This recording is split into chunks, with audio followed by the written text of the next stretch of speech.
제가 그때 5학년 담임 교사를 맡고 있었어요. 근데 그날따라 점심시간에 아이들이 전부 나가버린 거예요. 그런데 딱 한 명만 남아있는 거예요. 맨 끝자리, 창가 쪽 맨 끝자리였어요. 딱 봤더니 수학 문제집을 풀고 있더라고요. 근데 제 눈에 보이는 수학 문제집은 5학년 문제집이 아니고 중학생들이 푸는 문제집. 근데 제가 그걸 보고 뭐라고 할 말이 없는 것이 이 친구가 사실 이 수준으로 보자면 중하의 성취 수준을 보이는 아이였거든요. 조금 안타까웠어요, 사실. 얘가 이걸 잘 이해하면서 풀고 있을까? 이런 생각했습니다. 초등학생이 왜 중학교 문제집을 풀고 있었을까요? 뭔가 뒤처지는 기분이. 고등학교 거를 한 몇 바퀴씩 도는 친구들도 많이 봤어요. 조금 불안하긴 해요. 고2, 고1까지 하고 있습니다.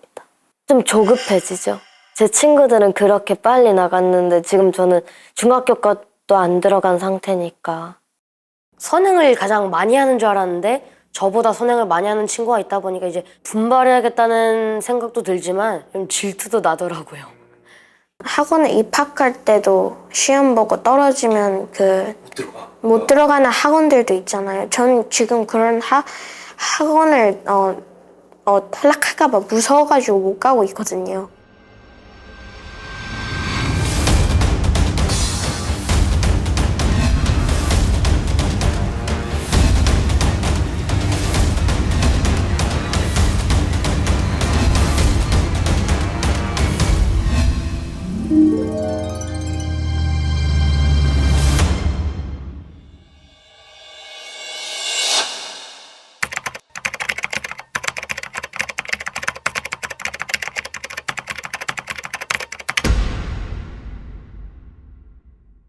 저희 아이들은 학원에 좀 길들여진 것 같아서 학원 다니면 중간은 가지 않을까. 학원에 의지하는 경향이 있는 것 같긴 해요. 필요할 것 같아요. 왜냐면은 공교육이 조금 잘 따라가려면 조금의 선행은 있어야 되지 않을까. 어느 정도는 필요하다고 생각을 해요. 중학교 가도 일단은 아무것도 안 다지고 가는 것보다는 나는 얼마 이상을 사교육에 쓰지 않겠어 라는 다짐을 했었어요. 근데 그게 생각처럼 잘 되지는 않더라고요, 솔직히. 우리 아이만 뒤처지지 않으려면 사교육과 선행은 이제 선택이 아닌 필수가 될 수밖에 없었죠. 2023년 사교육비는 27조 원을 넘어 사상 최대치를 기록했는데요. 특히 초등학생들의 사교육 참여율이 점점 증가하고 있습니다. 더 빨라진 선행 시간표. 다른 아이보다 조금이라도 먼저 시작하기 위해 사교육을 받는 나이 또한 점점 낮아지고 있는데요. 이런 불안 심리를 이용해 사교육 시장은 끊임없이 진도를 부추기고 부모의 고민은 깊어집니다. 저도 주변 어머님들 얘기를 자꾸 들으면 귀가 팔랑거리고 불안해지니까. 어쨌든 들리잖아요. 대치동 애들은 초등학교 때 어디까지 한다더라. 과학고나 영재고 준비하는 애들은 어디까지 한다더라. 내 아이가 좀 더 처진다는 얘기를 들으면 좀 스트레스를 받아요. 6살, 7살이랑 같이 봤어요. 그런데 어린 아이들보다도 점수가 낮았어서 사실 조금 내가 너무 늦게 했나? 너무 늦었나? 약간 불안하기도 했고 더 일찍 시작했었어야 되나라는 그런 후회도 좀 있었고.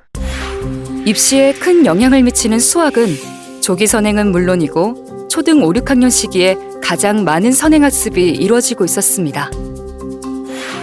영어 역시 유아 영어 학원의 인기가 이어지고 중학교 이후 입시 공부 확보를 위해 선행 시기가 점점 더 빨라지고 있죠. 점점 더 빨리 돌아가는 선행학습의 쳇바퀴. 빨라지는 학습 시기만큼 공부를 더 잘할 수 있는 걸까요?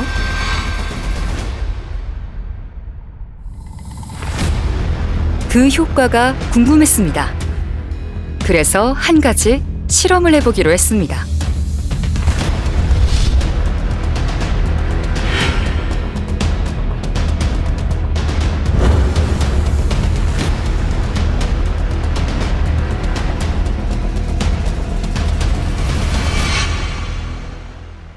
저는 학원에서 중학교 1학기 거를 하고 있어요. 중1 거 이해 못했는데 계속 중1 거 하라고 해가지고 선행을 하고 있어요. 중학교 1학년 1학기 거 복습을 하고 중학교 1학년 2학기 걸 하고 있습니다. 중학교 2학년 거까지 왔어요. 이제 곧 2학년 1학기 선행이 끝나가요. 중학교 2학년 2학기 거요. 중2학교 2학년 1학기 거 정도 나왔어요. 3학년 1학기 거는 살짝 이제 배웠고 중학교 3학년 1학기랑 2학년 2학기 같이 나가고 있어요. 기본기를 점검하는 1교시, 사고력이 필요한 2교시, 각각 40분씩 2차례 시험을 치르는데요. 참여한 학생들은 현재 수학 선행을 하는 초등학교 6학년 41명입니다.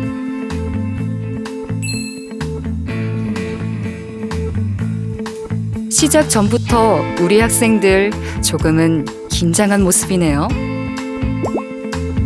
자, 그러면 시험 시작할게요. 11시까지 1교시 시작하겠습니다.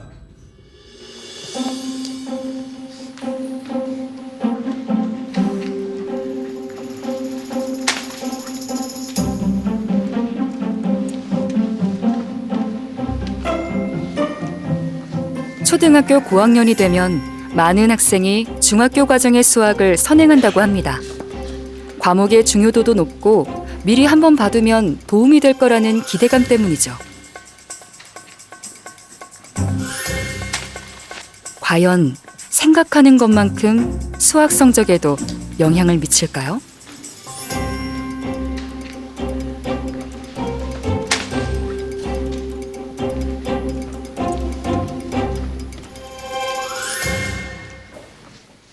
시험이 시작된 지 23분째.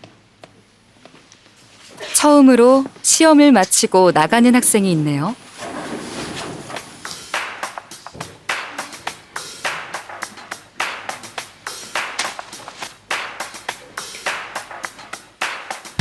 잠시 후 하나둘씩 문제를 다 푼 학생들이 자리를 떠나기 시작합니다.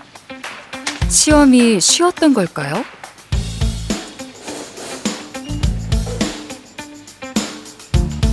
(11시) 시험 종료 시각. 대다수의 학생이 시험을 조기에 마쳤습니다.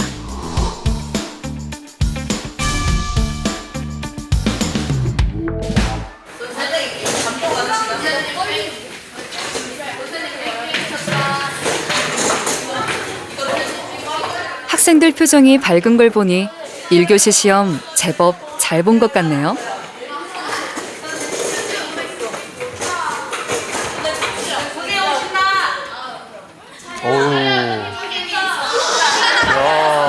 아까 1교시 전보다 분위기가 엄청 좋아졌네요. 쉬는 시간에 친구들 오늘 다 처음 본 거 아니에요? 네. 되게 친해졌나 보다. 쉬웠다는 사람. 그래서 더 분위기가 지금 좋아진 것 같은데. 자, 먼저 시험지 아까처럼 뒤로 넘겨서 뒤집어 놓고 일단 기다릴게요. 이 시험은 이제 이게 2교시가 마지막이에요. 자, 그럼 지금부터 12시까지 2교시 시험 시작하겠습니다. 그 기분 그대로 2교시까지 이어가며 문제를 풀어보는데요.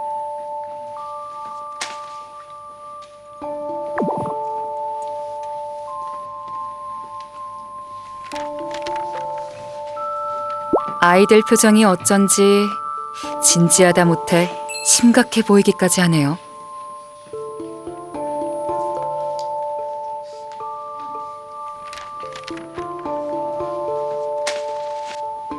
지금 뭔가 잘 안 풀리는 걸까요?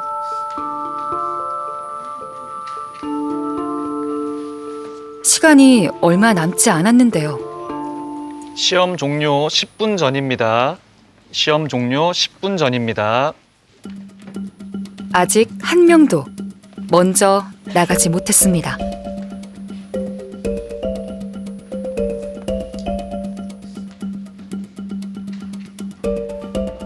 이 교시 문제가 다소 어려웠던 걸까요?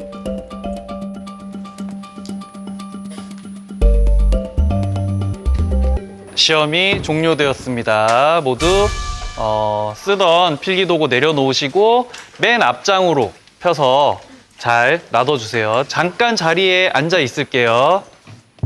1교시와는 사뭇 다른 풍경입니다.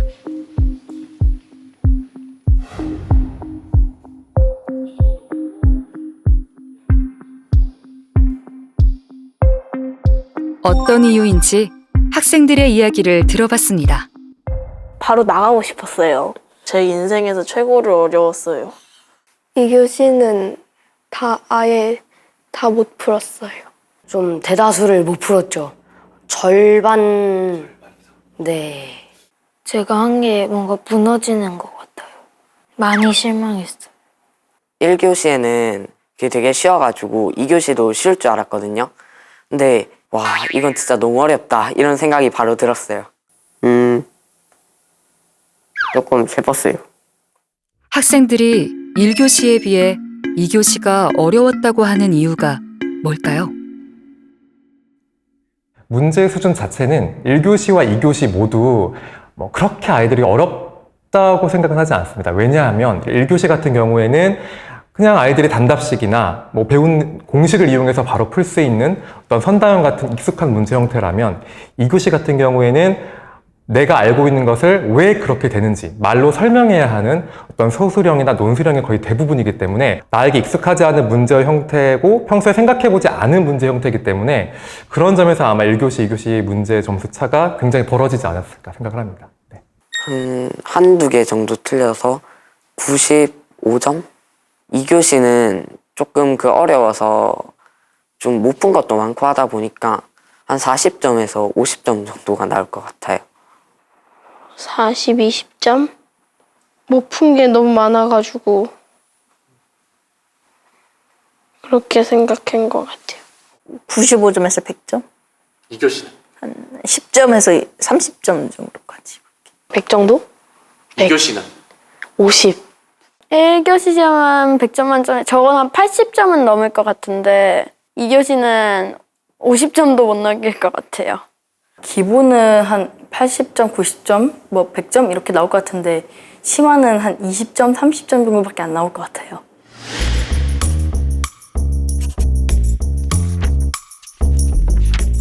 교시와 2교시가 모두 끝나고 바로 채점을 해봤습니다. 과연 결과가 어떻게 나올까요?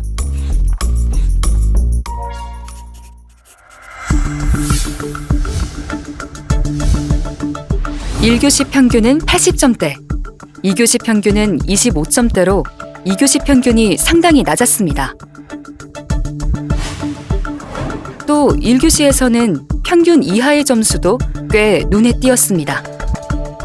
1교시에 100점을 맞았는데 2교시의 점수가 낮다라는 것은 내가 알고 있는 공식을 이용해서 단순히 답을 맞힐 수는 있어요. 그런데 그것을 왜 그렇게 풀었는지에 대한 설명을 못하는 거죠.